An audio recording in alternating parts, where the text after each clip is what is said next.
Back in 2009, I was hauling refrigerated meat across the upper Midwest. Frozen cargo, quiet highways, long hours, dead nights. One Thursday evening around 2 a.m., I was just south of Duluth, Minnesota, riding through a stretch of two-lane road near Cloquet. Thick woods on both sides, zero traffic, just my headlights and that low hum from the reefer unit behind me. I noticed a set of brake lights up ahead. They were dim, just barely glowing like they'd been on for a while. I figured maybe a car broke down and someone left their hazards on too long. But as I got closer, I realized it wasn't a car. It was an old beat-up pickup, like a late 70s Chevy flatbed style, parked sideways across both lanes, blocking the road. No cones, no flares, no driver. I slowed to a crawl, flipped on my hazards, and grabbed my flashlight. The truck was completely cold. Dusty windows.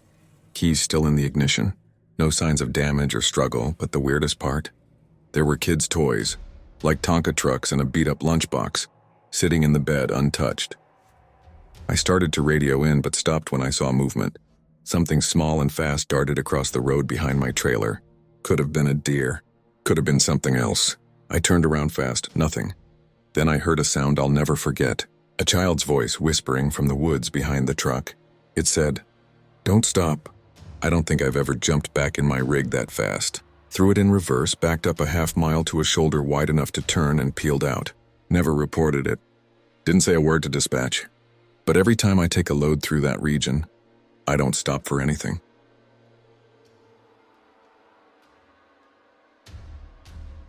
I used to run a route from Denver to Billings up through Wyoming. Quiet highways, endless land, barely a radio signal past Casper. One trip in late October still messes with my head. I was halfway through Wyoming, maybe 3 a.m., wind howling across the plains. Snow wasn't falling, but it was in the air, hanging like fog. Visibility was bad. You couldn't see more than 30 feet ahead. Then I saw it. Someone walking on the shoulder. No flashlight. No reflective gear. Just a tall figure in a long coat, barely visible in my headlights. I tapped the air horn. No response. Slowed down, rolled the window, yelled out. Nothing. He kept walking, but here's the strange part. He wasn't leaving footprints. Fresh snow, clean roadside. No prints, no drag marks. Like the snow just wasn't touching him. I kept driving, but a few miles later I felt cold. Not outside, inside. Like my cab dropped 20 degrees. And then the CB came to life. I hadn't heard a single soul on it all night. But suddenly, clear as day, don't go back. No ID, no hecho. Just that one message. I turned it off. Didn't want to hear anything else. Made it to Billings by morning, but I've never taken that route again. And if I ever see someone walking that road again, I'm not stopping. Not even for a second.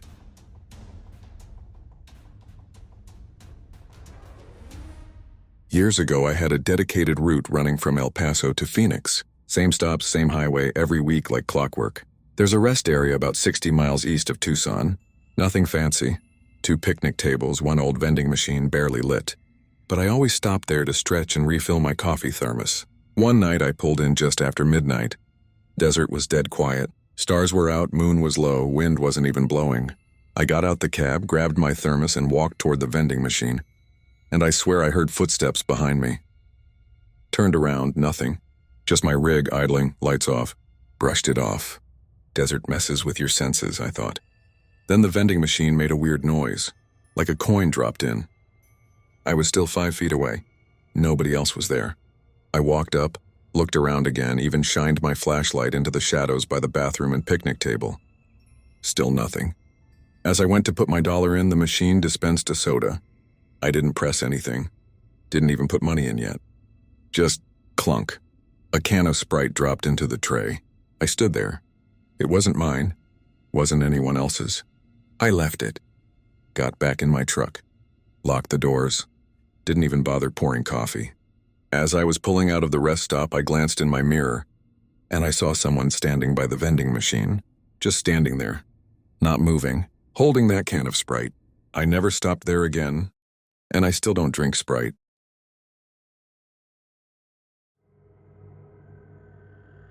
When I first started trucking, I thought I'd be chasing freedom. No boss breathing down my neck, no office walls, just the road. But no one tells you how lonely freedom can feel. I was on a Midwest run, Omaha to St. Louis. Fog had rolled in thick that night. Could barely see past the hood. I stopped at a truck stop just off I-70. Not for fuel, I just needed to hear another voice. Even if it was just the cashier asking, credit or debit? Inside the diner, there was this old man sitting alone. Big flannel jacket, beard down to his chest, cowboy boots dusty as hell. He looked up as I walked in, nodded like he'd been expecting me. I sat at the bar, ordered coffee, didn't even want it. The man eventually got up and walked past me, went real slow. He stopped, tapped the counter, and said, "You're chasing something you're never gonna catch." I turned. "Excuse me?" But he just kept walking out the door. I ran after him, but the parking lot was empty. No truck, no car, no boot prints in the slush. He was just gone. I stood there a second, then looked up at the diner's window. My reflection looked dead tired, eyes sunken, mouth dry. I walked back inside, sat down and finished the damn coffee. Didn't say a word. That was over 5 years ago. But sometimes when I'm driving through the fog, I swear I hear that voice again, telling me I'm still chasing something I'll never catch.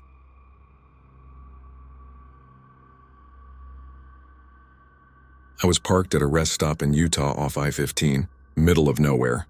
Sky clear, stars like pinholes punched in black paper. I had a reefer load headed for Las Vegas. Had time to kill, so I shut down early.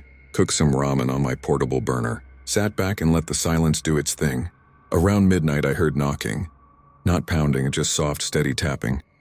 It was coming from the passenger side. I looked out the window. Nothing. I checked my mirrors. Still nothing. Figured maybe I was just tired hearing things. But when I laid back down, the knocking came again. But this time, from the back door. I sat straight up, heart thumping. Grabbed my flashlight and opened the sleeper curtain. There was nothing in the trailer, I knew that. But something in me said, don't open that rear door. So I didn't. Instead, I climbed into the cab and turned the engine on. Pulled out of that rest stop like something was chasing me. A few miles down the road, I stopped again. Different pull-off. Just to breathe. Walked around the truck, shining my light. No damage, no footprints, no signs of anyone near me. But then I noticed something scratched into the dirt, on the back of the trailer door. Just 3 words. You heard me. I never told anyone that until now. Still can't explain it. I've passed that same rest stop since, but I never park there, and I never will.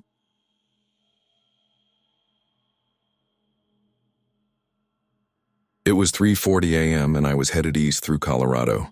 Cold fog thick as soup and visibility damn near zero. I was hauling produce, no time to stop, just slow and steady. CB was dead silent. Not even static, like the air itself was holding its breath. Out of nowhere, I see hazard lights up ahead. Another rig pulled off on the shoulder. Figured it was a breakdown, maybe a flat. I slowed to check on him, as most of us still do. But when I got closer, I realized something strange. No one was in the driver's seat. Cab lights on, engine off, door wide open. I parked behind him, grabbed my flashlight, and approached. "Driver?" I called out. No answer. I checked the cab. Still warm inside, like someone had just stepped out. Coffee still steaming in the cup holder. Phone still plugged in. No signs of struggle, but no sign of the driver either. Then I heard something. Faint movement behind the trailer. I walked around back, shining my light. That's when I saw them. Bare footprints, in the frost-covered grass, leading straight into the woods. And just stopping. No return trail.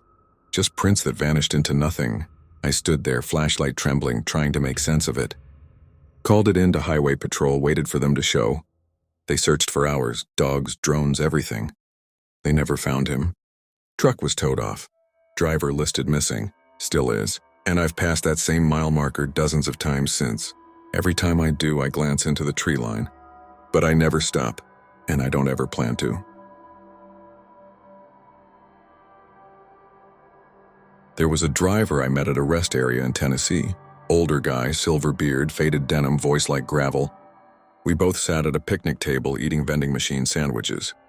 I don't remember how the topic came up, but he told me a story that's never left me. Back in the late 90s, he was hauling reefer loads through the Midwest. His son, 9 years old, used to ride with him in the summer. Said the boy loved the hum of the road. Slept better in the sleeper than he ever did at home. They'd play license plate games.